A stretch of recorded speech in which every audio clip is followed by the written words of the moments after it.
Om Swastiastu, perkenalkan nama saya Ketut Listia Dewi dengan NIM belakang 1190. Jadi di sini saya akan mempresentasikan ketuhanan dalam Hindu atau Brahma Widya. Jadi Brahma Widya merupakan salah satu cabang ilmu spiritual yang sangat penting dalam tradisi Hindu.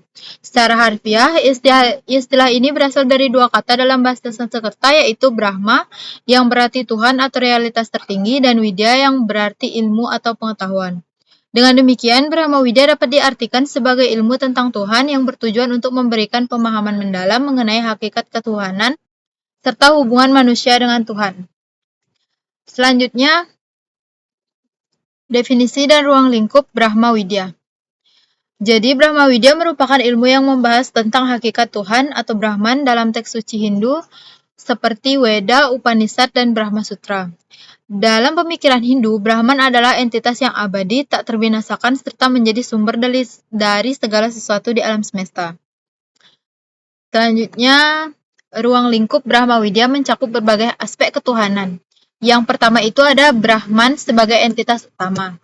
Jadi Brahman dianggap sebagai sumber segala ciptaan.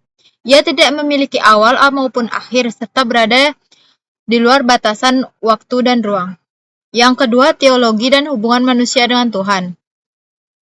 Jadi Brahma Widya berfungsi sebagai teologi yang menggambarkan cara manusia memahami mendekatkan diri kepada Tuhan.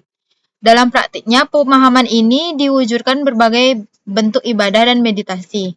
Yang ketiga ada metafisika dalam Brahma Widya. Brahma Widya tidak hanya membahas aspek fisik, tetapi juga menyelidiki keberadaan Tuhan dari sudut metafisika. Jadi konsep ini melampaui pengalaman indrawi dan mengeksplorasi aspek-aspek spiritual yang lebih dalam. Yang selanjutnya, ketuhanan dalam Hindu memiliki 3 aspek utama yang dijelaskan dalam Brahma Widya. Yang pertama ada Brahma Widya sebagai realitas tertinggi. Jadi Brahman adalah sumber dari segala sesuatu dan bersifat transenden serta imanen. Ia memiliki bentuk tertentu dan melampaui batasan material. Yang kedua, Iswara sebagai Tuhan yang personal. Jadi Iswara adalah manifestasi Tuhan yang lebih personal dan dapat disembah dalam berbagai bentuk seperti Wisnu, Siwa, dan Dewi. Yang ketiga, Atman sebagai diri sejati. Jadi Atman sebagai diri sejati, Atman adalah esensi dari setiap makhluk hidup yang sejatinya tidak terpisah dari Brahman. Pemahaman tentang kesatuan antara Atman dan Brahman adalah tujuan utama dari ajaran Vedanta dan Brahma Widya. Dengan demikian, Brahma Widya berfungsi sebagai jalan untuk mencapai pemahaman tentang Tuhan dengan mendalami konsep-konsep di atas. Untuk yang selanjutnya itu ada pentingnya mempelajari Brahma Widya. Jadi, memahami Brahma Widya memiliki berbagai manfaat baik secara spiritual maupun filosofis. Berikut ada beberapa alasan mengapa ilmu ini penting untuk dipelajari. Yang pertama, untuk menemukan tujuan hidup. Brahma Widya membantu individu memahami makna kehidupan serta bagaimana mencapai kesempurnaan yang spiritual. Yang kedua itu menghindari kesalahpahaman tentang hakikat Tuhan. Dengan pengetahuan yang benar, seorang dapat memiliki pemahaman yang lebih akurat tentang Tuhan dan tidak terjebak dalam konsep yang keliru. Yang ketiga, mengembangkan keyakinan dan bakti yang kuat. Jadi pemahaman yang mendalam akan meningkatkan keimanan dan pengabdian Tuhan, yang merupakan dasar untuk mencapai moksa atau kebebasan spiritual. Yang selanjutnya ada kitab suci dan ajaran Brahma Widya. Jadi Brahma Widya dijelaskan dalam berbagai kitab suci, di antaranya Brahma Sutra. Jadi Brahma Sutra merupakan teks utama yang membahas sifat dan hakikat Tuhan serta hubungan manusia dengannya. Yang kedua ada Upanishad. Di Upanishad membahas filsafat Vedanta termasuk konsep Atman dan Brahman. Yang ketiga ada Bhagavad Gita. Bagian dari Mahabharata yang mengajarkan tentang jalan pengetahuan, Jnana Yoga, jalan pengabdian, Bhakti Yoga, dan jalan tindakan Karma Yoga sebagai cara untuk mencapai Tuhan.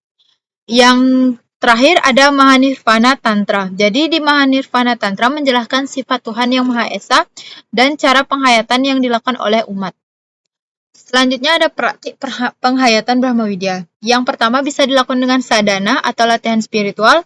Yang kedua bisa dilakukan dengan bakti atau pengabdian kepada Tuhan. Yang ketiga bisa dilakukan dengan jnana, pengetahuan dan refleksi spiritual. Yang keempat bisa dilakukan dengan karma yoga, jalan pengabdian melalui tindakan.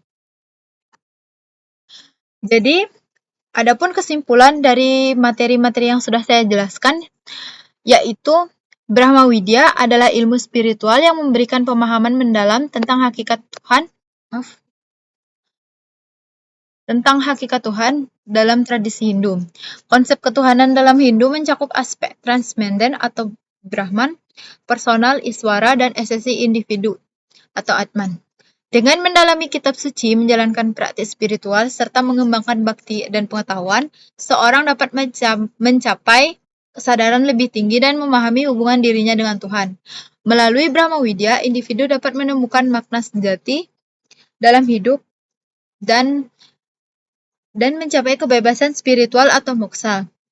Ilmu ini tidak hanya bersifat teoritis, tapi juga memberikan panduan praktis untuk menjalani kehidupan yang lebih bermakna dan selaras dengan prinsip-prinsip ketuhanan. Demikian presentasi dari saya ucapkan terima kasih. Om Santi Santi Santi Om.